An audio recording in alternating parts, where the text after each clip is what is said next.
questions, stories?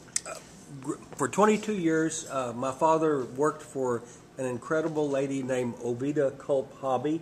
For those of you who don't know her, she was commander of the Women's Army Corps in World War II. She later went on to be Secretary of Labor and perhaps the first woman to serve in a cabinet position. You know more about this than me.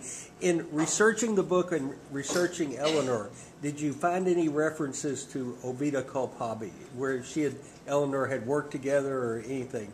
Was she here in California? No, she was from Texas, actually. In Texas? Yeah. Texas. The name is familiar. It's not something I explored, Okay. but it is a very familiar name. Yeah. And of course, in terms of New York State, Frances Perkins worked closely with FDR, and then Frances Perkins became the first woman to serve in the as Secretary of Labor nationally. And I think that at the state level, Eleanor worked very hard with various states. So that's one I will look into more. I don't know the story, but it certainly sounds like someone that she would have worked with and supported. Okay, thank you. Yeah. I'm sure we all have a lot of personal things about this. The first political hate person that I ran across was a man named Weston Booker Pickle. Oh, yeah. One summer, I had an office job for a small company. Somehow or other, I had time to read the local Hearst paper in the morning. I'm sure that the people who employed me didn't feel that was part of my job, but I did. And one of the things that I read was Weston Booker Pickle. I didn't know at the time that he'd been a sports reporter, and sadly, he did not stay with sports.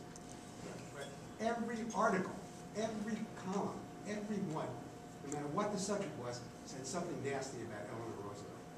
And even though I was just a kid, I was able to see that. And today I see that I don't listen to, we can give the names, but I mean, I don't see anything like that. He was impossible. And I think that people understood that he was impossible, but I don't know. I like to think of him as the Rush Limbaugh of his day. With reason. My grandparents, I was never a member of the union as far as I know, eligible to be, nor were any of the members of the generation immediately before me. But my grandfathers were both union members.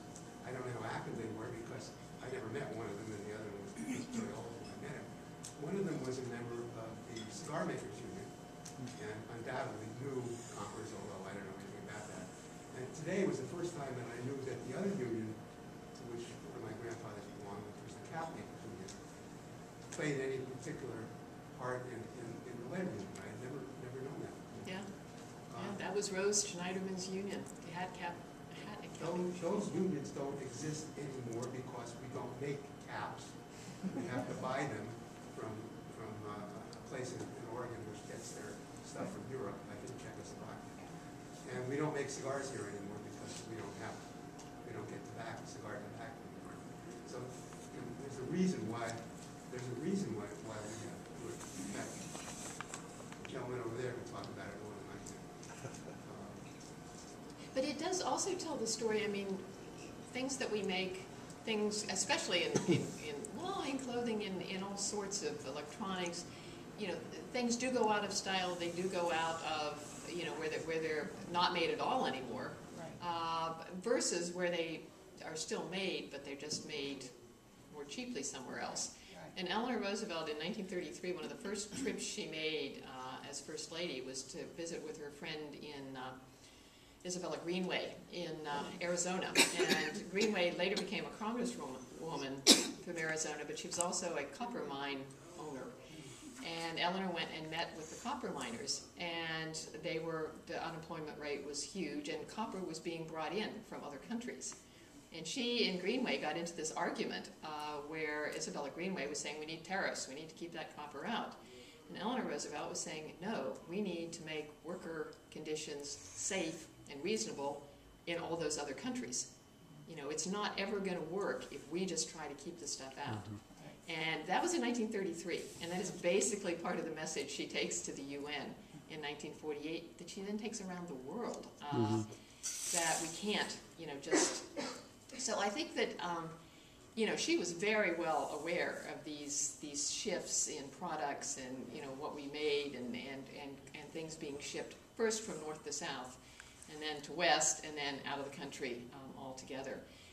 And she and Ruther, I think, very much worked together on trying to develop policies that would strengthen workers, all around the world. But I want to then also come back a minute to Westbrook Pegler, who started out in the 30s somewhat sympathetic to the Roosevelts. And it's one of those little strands of research that someday I'll go back and follow that up. I don't know what changed his mind, but by 1940 he is so anti-Roosevelt and anti-union, and just wrote these blistering columns. I mean, he wasn't the only one that vilified Eleanor Roosevelt, but he was he was front page on the magazines. Again, reporters, opinion writers were held in very high esteem. He was very influential, and he called on Eleanor Roosevelt to resign, that she was not even really eligible to be a union member, and the Newspaper Guild was a communist organization. And it's a good example of where Eleanor Roosevelt did resign from organizations that she felt didn't live up to the ideals and the commitments that she had. She resigned from the Daughters of the American Revolution when they refused to let Marian Anderson sing in their hall because she was black. Wow. And Eleanor resigned, and her family, they had been members of the Daughters of the American Revolution since the Revolution. She resigned, and she arranged for Marian Anderson to sing on the steps of the Lincoln Memorial on Easter Sunday morning. When Pegler called on her to resign from the Union, she said in her column, well, I haven't been active. I have to look into this. And she starts going to union meetings. And she starts figuring out when, and they say, oh, you can come speak. She said, no, I'll come, I'll vote. And over the course of, there's a copy of a letter in the book that she writes to the director, the executive director of the union. It says, Pegler says, I don't belong in this union. Can you please give me your opinion? And he, of course, is thrilled to have her get more engaged with the union, and says that she absolutely, her column has withstood, it's now into its 5th, 6th year. She's never missed a deadline. She has 4 to 5 million readers. Pegler had a few more readers, but she gets into several debates with the members, and the New York local was very strongly communist, keeping in mind that the American Communist Party was a legitimate communist party in the United States. It still is, actually. It was not, an illegal thing to be a communist. She did get very frustrated and fed up with the communists, and they were attacking Roosevelt at this point, President Roosevelt. So she talks it over, and what she does, instead of resigning from the union, she says, nope, these unions are good, they're important, I'm a member, but she switched to the Washington, D.C. local from the New York local. And there's a description of her coming to the D.C. local union meeting with her knitting needles and listening to the debate and passing an amendment in support of President Roosevelt. She and Franklin Roosevelt were an incredible partnership.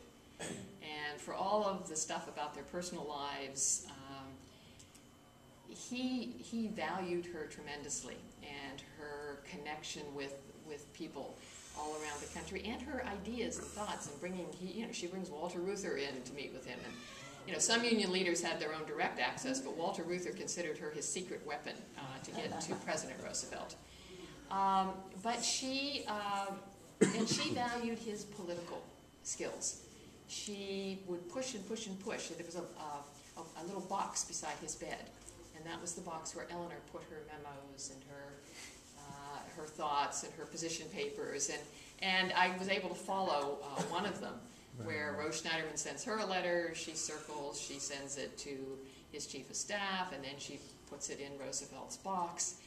And 2 days later, a letter goes, to the, it was announcing that David Dubinsky was resigning from the Socialist Party and was going to support Roosevelt. And FDR tells the PR people it's time to announce this now. And so we have examples of this, but she would push and push and push and often disagree with him. But when he finally said, I can't do, politically we can't do this, then she would, she valued his political, incredible political skills. And it's very interesting to watch when she gets to the United Nations.